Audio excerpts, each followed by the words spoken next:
আসসালামু আলাইকুম। গত কয়েকদিন ধরে প্রায় প্রতিদিনই বৃষ্টি নামছে। গত বছরের তুলনায় এবছর মনে হচ্ছে বৃষ্টির সিজনটা একটু আগেই চলে এসেছে। আর এই আগাম টানা বৃষ্টির কারণে আমাদেরও কাজের ক্ষেত্রে বিপাকে পড়তে হচ্ছে। বিশেষ করে ঘন বৃষ্টির এই সময় আমাদের গরুর খামারের কাজগুলি করতে আমাদের ব্যাপক সমস্যায় পড়তে হয়। আর এই সমস্যাগুলির মধ্যে সবথেকে বড় সমস্যা যেটা আমাদের হয় সেটা হচ্ছে জমি থেকে ঘাস কেটে এনে গরুকে দেওয়া। যেমন আজকে সকাল থেকে নিয়ে প্রায় দুপুর পর্যন্ত আমরা অপেক্ষা করেছি কখন বৃষ্টিটা একটু কমবে, তারপর আমরা আমাদের ভ্যান নিয়ে জমিতে যাব ঘাস কেটে আনার জন্য। যাই হোক, দুপুর 12টার দিকে বৃষ্টিটা একটু কমেছে। আমি আর সজীব মামা বেরিয়ে পড়েছি আমাদের ঘাসের জমির দিকে। এখান থেকে ঘাস কেটে তারপর খামারে আনবো।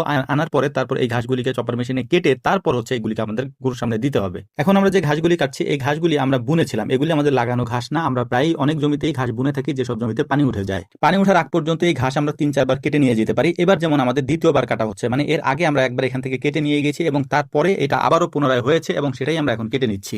ঘাস কাটতে কাটতে সজীব মামার আমি প্ল্যান করে ফেললাম যে বৃষ্টির দিন যেহেতু আজকে আমরা হাঁসের মাংস দিয়ে লাল চালের খিচুড়ি রান্না করবো ইনশাআল্লাহ, তাই আমরা দ্রুত ঘাসগুলিকে কেটে আমাদের খামারের দিকে নিয়ে যাওয়ার চেষ্টা করছি, কারণ এরপরেও আমাদের অনেকগুলি কাজ বাকি রয়েছে রান্নার আগ পর্যন্ত।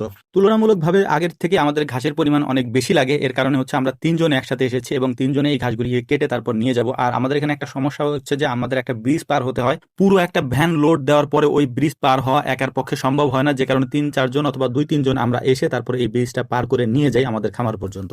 যাই হোক, প্ল্যান যেহেতু করেছি লাল চাল দিয়ে আমরা হাঁসের মাংস দিয়ে খিচুড়ি রান্না করব, তাই এসেই আমরা হচ্ছে প্রথমে আমাদের হাঁসের খামারে গিয়ে একটা হাঁস এখান থেকে নিয়ে নিয়েছি, একেবারে দেশি হাঁস। এটা নিয়ে তারপর বানানোর কাজটা আমরা করতে দিয়ে দিয়েছি বাড়ির দিকে। এরপর আমরা আমাদের কাজে আবার যোগদান করেছি। মূলত হচ্ছে আমাদের প্রথমে ঘাসগুলি কাটতে হবে। আমাদের ঘাস কাটতে একটু কষ্ট হয়ে যাচ্ছে, এর কারণ হচ্ছে আমাদের এখানে যে ঘরটা ছিল ঘরটা আমরা ভেঙে ফেলেছি এখানে নতুন একটা ঘর তোলার জন্য। আর এই জন্যই মূলত হচ্ছে যে আমাদের যে মেশিন রয়েছে, মেশিন দিয়ে যে ঘাসগুলি আমরা কাটি, যেহেতু বিদ্যুৎ এখন নাই এ কারণে আমাদের এই মেশিন দিয়ে কাটতে হবে, তাই মেশিনটাও একেবারে খোলা জায়গায় আমাদেরকে নিয়ে আসতে হয়েছে এবং এই খোলা জায়গার মধ্যেই আমরা ঘাসগুলি কাটার চেষ্টা করবো ইনশাআল্লাহ। ঘাস কাটা শেষ করার পর আমাদের যে কাজটা করতে হয় সেটা হচ্ছে গরুগুলিকে গোসল দেওয়া। যেহেতু বিদ্যুৎ নাই তাই জেনারেটর চালিয়ে তারপর হচ্ছে আমরা মোটর চালাই। আর এই মোটরটা হচ্ছে মূলত 1 ঘোড়া মোটর, যে কারণে হচ্ছে জেনারেটর দিয়ে চালানো যায়, কিন্তু আমাদের যে ঘাস কাটা চপার মেশিনের যে মোটরটা আছে ওইটা 2 ঘোড়া, ওইটা হচ্ছে মোটর দিয়ে চালানো যায় না, তাই আমরা পানির মোটরটা চালাতে পারি। আলহামদুলিল্লাহ, ঘাস কেটে এনে তারপর চপার মেশিনের গুলিকে ছোট ছোট করে কেটে ফেলেছি। এরপর গরুগুলিকেও গোসল করানো হয়ে গিয়েছে, গরুগুলিকে খাবারও দেওয়া হয়ে গিয়েছে। এখন মূলত আমরা রান্নার কাজটা করবো ইনশাআল্লাহ। একটা বিষয় এখানে আপনাদেরকে বলে রাখি, রান্নার ক্ষেত্রে আমরা যা যা ব্যবহার করি, অর্থাৎ রান্নার যে উপকরণগুলি রয়েছে এইগুলি প্রায় সবকিছুই আমাদের নিজেদের উৎপাদিত পণ্য। প্রথমে সরিষার তেল দিয়েছি। আপনারা জানেন যে সরিষার তেল আমরা অনলাইনে প্রচুর পরিমাণে এটা আমাদের বিক্রি হয়, কারণ আমাদের সরিষার তেলটা একেবারে অসাধারণ। এটা আমাদের নিজেদের বলে বলছি না, যারা আমাদের থেকে নিয়েছে তারা রিপিটেড কাস্টমার আমাদের হয়ে গিয়েছে, তারা আমাদের থেকে আলহামদুলিল্লাহ নেয়, কারণ আমরা একেবারে তেঁতুল কাঠের ঘানিতে ভাঙিয়ে এই সরিষার তেলটা সবার মাঝে দিয়ে থাকি আলহামদুলিল্লাহ। তবে এটা আমাদের খুবই